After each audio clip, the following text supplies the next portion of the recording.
ബന്ധപ്പെട്ട് സംസാരിക്കാനുണ്ട്. സ്വാഭാവികമായും ആര്യാടൻ ഷൗക്കത്തെ വിജയം പ്രഖ്യാപിച്ചു കഴിഞ്ഞു. വി ഡി സതീശനും അല്പസമയത്തിനകം മാധ്യമങ്ങളെ കാണും എന്ന് വേണം കരുതാൻ. ഇപ്പോൾ ആര്യാടൻ ഷൗക്കത്ത് അവിടെ തൻ്റെ സ്വന്തം വീട്ടിലാണ് ഉള്ളത്. ആര്യാടൻ മുഹമ്മദിന്റെ അവർ തറവാട്ട് വീട്ടിൽ നിലമ്പൂർ നഗരമധ്യത്തിലുള്ള ആ വലിയ വീട്ടിലാണ് ആര്യാടൻ ഷൗക്കത്ത് ഉള്ളത്. റിസൾട്ട് വരുമ്പോൾ തീർച്ചയായും സംശയമുണ്ട്. അത് സ്വാഭാവികമായും വരും ദിവസങ്ങളിൽ അത്തരം കാര്യങ്ങൾ സൂക്ഷ്മമായി ഞങ്ങൾ പരിശോധിക്കും. ഞങ്ങൾ ഉൾക്കൊള്ളേണ്ട കാര്യങ്ങൾ ഞങ്ങൾ ഉൾക്കൊള്ളും. ജനങ്ങളെ ബോധ്യപ്പെടുത്തേണ്ട കാര്യങ്ങൾ ജനങ്ങളെ ബോധ്യപ്പെടുത്തും.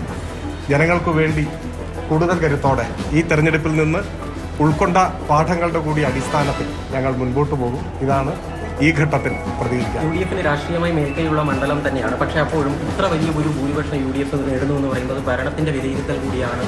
അതിന്റെ ഭരണത്തെ വിലയിരുത്തി തിരിച്ചടിയാണ് LDF ഉണ്ടായിരുന്നതാണ് പൊതുവെ പറയുന്നത്.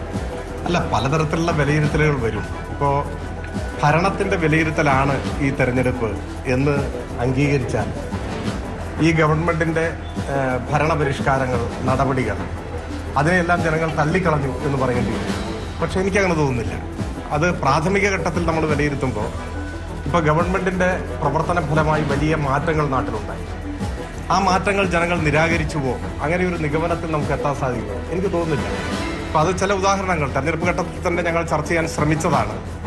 ഇപ്പോൾ LDF ഗവൺമെന്റിന്റെ എല്ലാ പ്രവർത്തനങ്ങളോടും ജനങ്ങൾ വിപ്രതിപത്തി പ്രകടിപ്പിച്ചു, അതിനെ തള്ളിപ്പറഞ്ഞു എന്നാണ് നാം എത്തുന്ന നിഗമനമെങ്കിൽ LDF ഗവൺമെന്റിന്റെ ഭരണത്തിന്റെ ഭാഗമായി വന്നതാണ് പവർ കട്ടില്ലാതെ. അപ്പോൾ ജനങ്ങൾ ആഗ്രഹിക്കുന്നത് പവർ കട്ടിലേക്ക് തിരിച്ചു പോകണമെന്നാണോ? അത് നമ്മുടെ മുമ്പിൽ ഉയർന്നു വരുന്നൊരു ചോദ്യമാണ്. ഇപ്പോൾ ക്ഷേമ പെൻഷൻ പെൻഷൻ കൊടുത്തുകൊണ്ടിരിക്കുകയാണ്.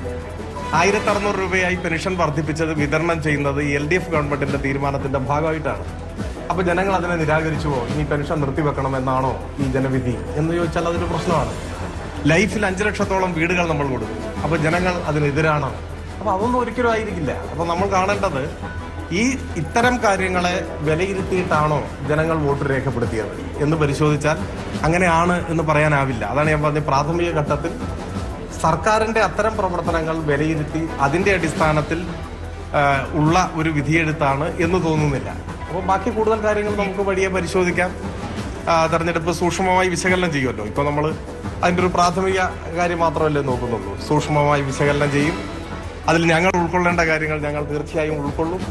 ജനങ്ങളെ ബോധ്യപ്പെടുത്തേണ്ട കാര്യങ്ങൾ, അവർക്ക് വല്ല വ്യാമോഹവും വന്നിട്ടുണ്ടോ, അവർക്ക് തെറ്റിദ്ധാരണകൾ ഉണ്ടായിട്ടുണ്ടോ,